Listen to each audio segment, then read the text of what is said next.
Liebe Flötistinnen, liebe Flötisten, liebe Freunde und Freundinnen der Flötenmusik. Es ist an uns die Frage herangetragen worden, ob das Flötenspiel mit Mund-Nasenschutz tatsächlich möglich ist. Die Antwort: ja, es ist wirklich möglich. Wie das geht und was zu beachten ist, verrät euch nun mein Duopartner. Vielen Dank. Bevor ich jedoch zum Thema komme, noch ein Wort zu dir. Denkst du nicht, dass du mit einer ordentlichen Frisur vor die virtuelle Welt treten solltest? Oh, es geht dich zwar nichts an, aber jetzt, wo du es erwähnst, ich hätte eigentlich einen Friseurtermin. Also überlasse ich dir das Feld. Ich muss gehen. Ciao, ciao. Naja, Zeit wird's. Nun aber zum Thema. Diverse Untersuchungen haben gezeigt, dass beim Spielen von Blasinstrumenten oftmals weniger Luft und somit Aerosole freigesetzt werden, als beim Sprechen oder Flüstern.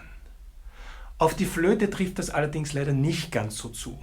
Denn erstens verbrauchen wir bedeutend mehr Luft als die meisten anderen Blasinstrumente und zweitens blasen wir die Luft nicht in das Instrument, sondern über die Anblaskante, teilweise auch in den Raum. Wir spielen somit das gefährlichste Blasinstrument. Schutz ist also gefragt. Nun scheint es zunächst einmal unmöglich, mit einer herkömmlichen Maske Flöte zu spielen. Das trifft auch zu, wenn dieser Mund-Nasenschutz zu nahe anliegt.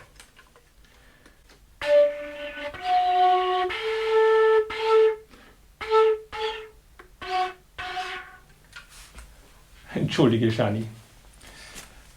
Um die Tonerzeugung zu ermöglichen, muss Platz geschaffen werden zwischen der Maske und der Flöte, damit der Luftstrahl sich frei entfalten kann beim Auftreffen auf die Anblaskante und in weiterer Folge die Luftsäule frei schwingen kann. Nun, um diesen Hohlraum zu erhalten, verlängere ich ganz einfach die elastischen Fixierbänder beidseitig mit Gummiringen.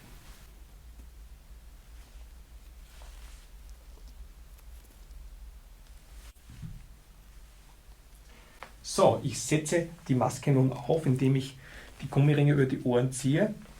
Um das Verrutschen und das Wegfallen des nötigen Hohlraumes zu vermeiden, befestige ich noch die Maske mit einem Stück Klebestreifen an der Nase.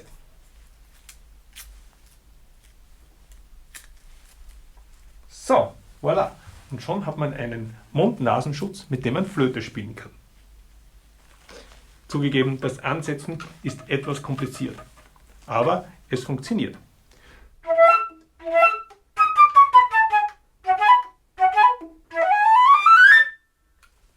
Da freut sich der Shani über das Tritsch-Tratsch. Ich hoffe, diese Option, mit einem Mund-Nasenschutz Flöte spielen zu können, gefällt euch. Ich bin überzeugt, da draußen in der weiten Welt gibt es viele geschickte Erfinder und Erfinderinnen, die noch viel praktikablere und bessere Lösungen als diese finden werden. Ich denke, mein Duopartner kommt zurück. Ja, ich höre, du bist mit deinen Erklärungen schon fertig. Dann komme ich ja gerade richtig. Ein flotter Haarschnitt, muss ich sagen. Jetzt bist du beinahe so fesch wie ich. Danke, ich fasse es als Kompliment auf. Ich hoffe, dass auch euch meine neue Frisur gefällt und dass der Mund-Nasenschutz bald gar nicht mehr benötigt wird und wir euch in Zukunft mit unseren Flötenduos wieder maskenlos erfreuen können.